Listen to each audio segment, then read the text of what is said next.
আজ তো এমনই বৃষ্টি হবে বলে মনে হচ্ছে। তুমি তো সকালবেলা বলেছিলে কাজ আছে, কাজে যাওয়া তো আর হলো না তোমার। কি আর করব বলো, বেরোনোর জন্যই তৈরি হচ্ছিলাম, কিন্তু এই বৃষ্টিতে যাব কিভাবে? সব রাস্তা জলমগ্ন, তার উপর এমন দমকা ঝড়ো হাওয়া, কেমন যেন দিনটাই নষ্ট হয়ে গেল।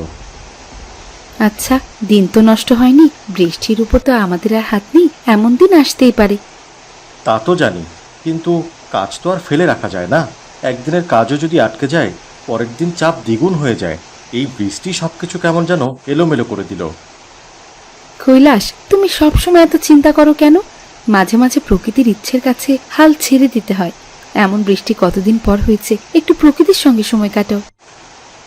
আরে বুঝেছি, কিন্তু দেখো, আমি যদি কাজ ফেলে রাখি তাহলে সংসার কিভাবে চলবে? এসব তো ভাবতে হবে, তাই না? এইসব তো তোমাকে ভাবতে হয় না। এইটা বলে ভুল করছো কৈলাস। আমি যদি তোমার চিন্তা না করি তাহলে কার চিন্তা করব? তবে আজকের দিনটা একটু অন্যভাবে দেখো। বৃষ্টির মধ্যে একদিন কাজ না করলে কিছু ভেঙে পড়বে না। তুমি তো সারাক্ষণ বাইরেই ছুটছো, আজ না হয় নিজের জন্য একটু সময় কাটাও। সত্যিই তো, এত চিন্তা করছি কেন? সারাদিন তো দৌড়াতে হয়, আজ একদিন বৃষ্টি যদি আমায় বাড়িতে আটকে রাখে তবে সেটা মন্দ কি? কিন্তু এমন বৃষ্টি যদি কয়েকদিন ধরে থাকে তাহলে সংসারে টানাটানি বেঁধে যাবে। ঠিক আছে, এত চিন্তা করার দরকার নেই। তুমি এবার একটু আরাম করো, চা আরেক কাপ বানিয়ে দিচ্ছি। না না, তুমি ছাতাটা দাও, আমি বরং একটু বটতলার চায়ের দোকান থেকে ঘুরে আসি। আচ্ছা ঠিক আছে, এই নাও ছাতা নিয়ে যাও। চায়ের দোকানে গিয়ে একটু বসো গিয়ে, বৃষ্টি তো আর এমনি থামবে না, বরং আড্ডা দিয়ে বৃষ্টিটাই উপভোগ করো। ঠিক আছে, এমন বৃষ্টিতে চায়ের দোকানটাও বোধহয় একমাত্র জায়গা যেখানে আরাম করে বসা যাবে। থাকো, আমি একটু যাই সেখানে।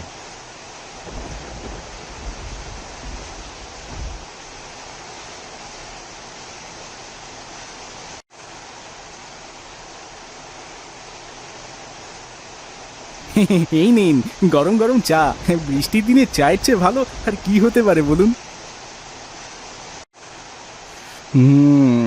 হ্যাঁ, ঠিক বললেন। তবে একটা কথা আছে, যদি এই চায়ের সাথে গরম গরম জিলাপি থাকতো তাহলে কিন্তু খেলা জমে যেত। ঠিকই তো, এমন বৃষ্টির দিনে গরম গরম জিলাপি, আহা! কিন্তু আশেপাশে কোথায় বা পাবো বলুন তো? আর এখানে তো কোনো জিলাপির দোকানও নেই।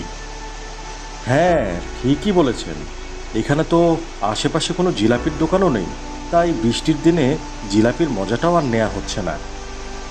তাহলে কিভাবে হবে? যদি এখানে একটা জিলাপির দোকানই খোলা যেত তাহলে তো আমাদের আর চিন্তাই থাকতো না। বটে বটে, জিলাপির দোকান দিলে তো দারুণ হতো। চার জিলাপি, আহ! বৃষ্টির দিনে জমিয়ে আড্ডা দেয়া যেত। এটাই তো ভাবছি, এখানে যদি একটা জিলাপির দোকান খোলা যেত তাহলে তো বৃষ্টির দিনে শুধু বৃষ্টি নয়, এমনিতে গ্রামবাসীর জন্য ভালো হতে পারত। হ্যাঁ, আর আমাদের এই চায়ের দোকানের সাথে যদি জিলাপির দোকান যুক্ত হয় তাহলে কি রকম জমজমাট হবে ভাবতে পারছেন? তাই তো, আর বৃষ্টির দিনে তো কথাই নেই, সবাই এসে গরম গরম জিলাপি আর চায়ের মজা নিতে পারবে। জানো, আমি একটা কথা ভাবছি, আমাদের গ্রামে একটা ছোট্ট জিলাপির দোকান দিলে সম্ভবত মন্দ হবে না। আশেপাশের এলাকায় তেমন কোনো কিছুই নেই, তাই সবার জন্য এই বিষয়টি একটু আকর্ষণীয় হতে পারত। কি বলো তোমরা? হ্যাঁ, ঠিকই বলেছ। এখানে জিলাপির দোকান শুরু করলে তো গ্রামে একটা নতুন চমক দেয়া যাবে। আর এমনিতে বৃষ্টি হোক আর না হোক, চায়ের সাথে জিলাপি তো সবসময়ই জনপ্রিয়। যদি তোমরা দোকান দাও তাহলে আমরা একসাথে মিলে কাজ করতে পারি।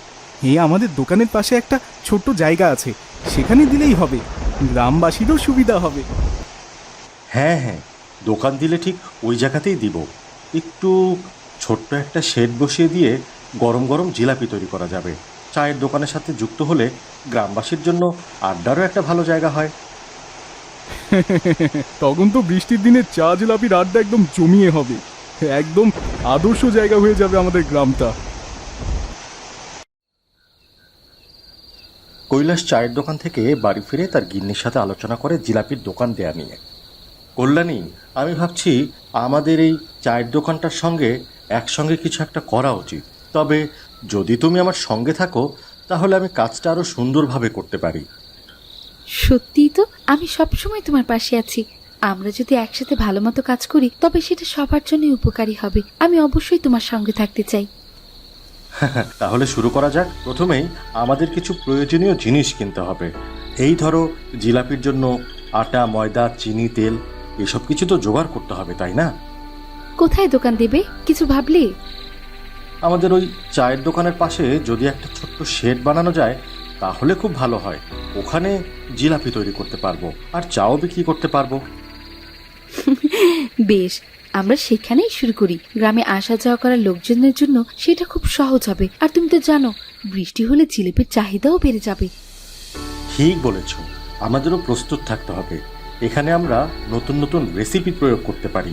জিলাপির সাথে যেমন অন্যান্য মিষ্টি বা নাস্তার আইটেমও রাখতে পারবো। আসলে আমাদের গ্রামে এখনো কোথাও না কোনো ধরনের খাবারের দোকান নেই। যদি আমরা ঠিক মতো করি তাহলে আমাদের দোকানটা জনপ্রিয় হয়ে উঠবে। ঠিক আছে, ঠিক আছে, চলো তাহলে কালই আমরা বাজারের জন্য বের হয়ে জিনিসপত্র কিনে নিয়ে আসবো। আর কাজগুলো কাল থেকেই শুরু করা যাক।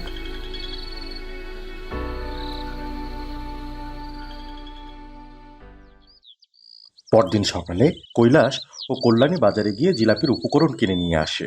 তাদের হাতে ময়দা, চিনি, তেল এবং অন্যান্য জিনিসপত্র। সেদিনই তারা চায়ের দোকানের পাশে ছোট্ট একটা জিলাপির দোকানও খুলে ফেলে। কল্যাণী, দেখো তো আমাদের দোকানটা কেমন লাগছে। খুব সুন্দর। আমি মনে করি এই জায়গায় যদি আমরা ভালো মানের জিলিপি বানাই তাহলে গ্রামবাসী আসবেই। পরের দিন থেকে তারা গরম জিলাপি তৈরি করতে শুরু করে। বৃষ্টির দিনে আড্ডা দিতে আসা মানুষজন দোকানের দিকে আকৃষ্ট হয়। চায়ের দোকানের কাছে গ্রাহকের ভিড়।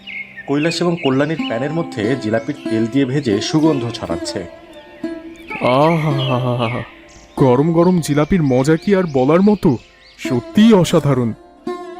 এবং চায়ের সাথে তো দারুণ লাগে। কোথায় ছিলে তুমি এতদিন? ধন্যবাদ। আমাদের ব্যবসাটা মাত্র ভালোই শুরুই হয়েছে। আশা করি আপনারা নিয়মিতই আসবেন। এই জিলাপির দোকানটা খুলে দিল আর এখন তো আমার ব্যবসা একেবারে খারাপ হয়ে গেল। এই কয়দিন আমার চা বিক্রি যা কমেছে না। আহা, এত তাজা আর মিষ্টি জিলিপি সত্যিই অসাধারণ। হ্যাঁ, আমি বাড়ির জন্য কিছু নিয়ে যাব ভাবছি। এই কৈলাসের জিলাপির দোকানটা না জানি কতদিন ধরে চলবে। এইভাবে চলতে থাকলে তো আমার ব্যবসাটা একেবারে বন্ধ হয়ে যাবে। কয়েকদিন পর জিলাপির দোকানের দিকে মানুষের ভিড় বাড়তে থাকে। কৈলাস আর কল্যাণী বেশ আনন্দিত। তাদের ব্যবসা বৃদ্ধির মধ্যে একেবারেই জমে গিয়েছে। দেখো, আমাদের পরিকল্পনা সফল হচ্ছে। লোকজন আসছে আর জিলিপি নিয়ে মাতামাতিও করছে। হ্যাঁ, তবে আমাদের সচেতন থাকতে হবে। ভালো মানের জিলাপি বানাতে হবে এবং খরিদ্দারের সঙ্গে সদা হাস্যোজ্জ্বল থাকতে হবে।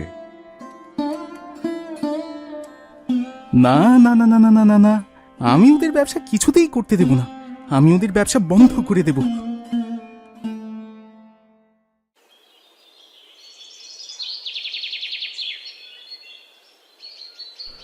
উমা, আজকের রাতটা তো আমার জন্য দুঃস্বপ্নের মতো। বৃষ্টি পড়তেই তো সবাই জিলাপি খাইতে চলে গেছে। আমার আর তোমার জন্য কিছু রইলো না। একেবারেই কেনাবেচা নাই আজকে। আমি শুনলাম নাকি কৈলাস আর কল্যাণী তো খুব ভালো ব্যবসা করছে। আমাদের চায়ের দোকানে এখন নাকি কেউ আসছে না।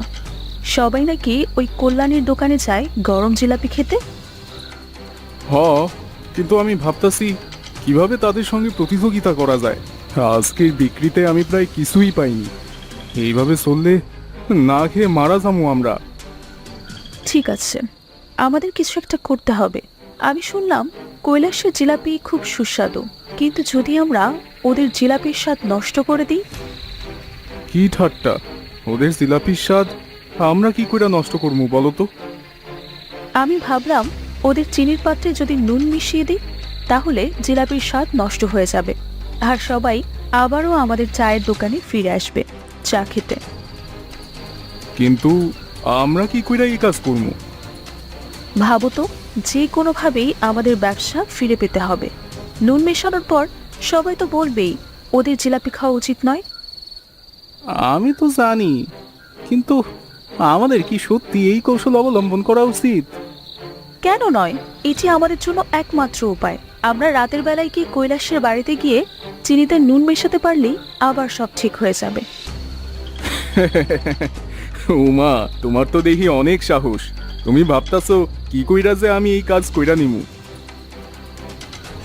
এছাড়া উপায় নেই, এই কাজ তোমাকে করতেই হবে। ঠিক আছে, তাহলে আজ রাইতেই কৈলাসের বাড়িতে গিয়া চিনির পাত্রে নুন মিশায় আসমু। হ্যাঁ, আমি যদি পরিকল্পনা অনুযায়ী কাজ করি তাহলে আমার ব্যবসা আবারও দাঁড়াবে।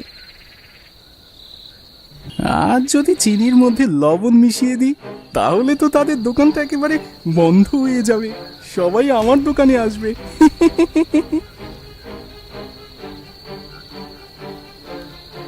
তুমি কি করেছো? এই অন্যায় কাজ তুমি কিভাবে করলে? আমি আমি কিছু মনে করবেন না, আমি আসলে আমি জানি তুমি আমাদের দোকানের সঙ্গে কি করতে চাচ্ছিলে। আমি ভুল করেছি। তুমি যেদিন থেকে দোকান করেছো তারপর থেকে আমার দোকানে বেচা কেনা একদম বন্ধ হয়ে গেছে, তাই আমি চেয়েছিলাম তোমাদের ব্যবসাটাও বন্ধ করে দিতে। আমি জানি ব্যবসায় প্রতিযোগিতা থাকে, কিন্তু তাই বলে তো এমন কাজ করা উচিত নয়। আমি জানি আমি ভুল করেছি, কিন্তু আমি আসলেই খুব হতাশ ছিলাম। তুমি আমাকে ক্ষমা করবে? আমি তোমাকে ক্ষমা করে দিতে চাই, তবে তুমি যদি আমার কাছে সত্যিই মাফ চাও তাহলে আমি তোমাকে দিয়ে একটা প্রস্তাব দিতে চাই। প্রস্তাব? কি প্রস্তাব? আসলে আমি ভাবছিলাম যদি আমরা একসাথে ব্যবসা শুরু করি, তুমি চায়ের দোকান চালাবে আর আমি জিলাপির দোকান। আমরা একে অপরকে সাহায্য করতে পারবো এবং আমাদের দোকান তখন একটাই হয়ে যাবে, আর আমরা আমাদের লাভের টাকাও ভাগ বাটোয়ারা করতে পারবো। তুমি কি সত্যি বলছো? আমি তো তোমার প্রতিদ্বন্দ্বী ছিলাম, আর তুমি আমাকে এই সুযোগ দিচ্ছ? প্রতিদ্বন্দ্বী তো হবেই, কিন্তু আমরা সহযোগিতা করলে তো আমাদেরই বেশি লাভ হবে। ঠিক আছে, আমি রাজি। চলো চলো, আমরা তাহলে আবার একসাথে কাজ শুরু করি। হ্যাঁ, আর কখনো এমন বাজে কিছু করব না। তাহলে এবার থেকে আমরা একসাথে মিষ্টি ও চা করব। খুব ভালো চলবে আমাদের ব্যবসা। তারা একে অপরের সহযোগিতায় নতুন করে ব্যবসা শুরু করে। তাদের ব্যবসা খুব ভালো চলতে থাকে। এভাবেই দুজনের পরিবার নতুন করে সুখের দিন দেখতে শুরু করে।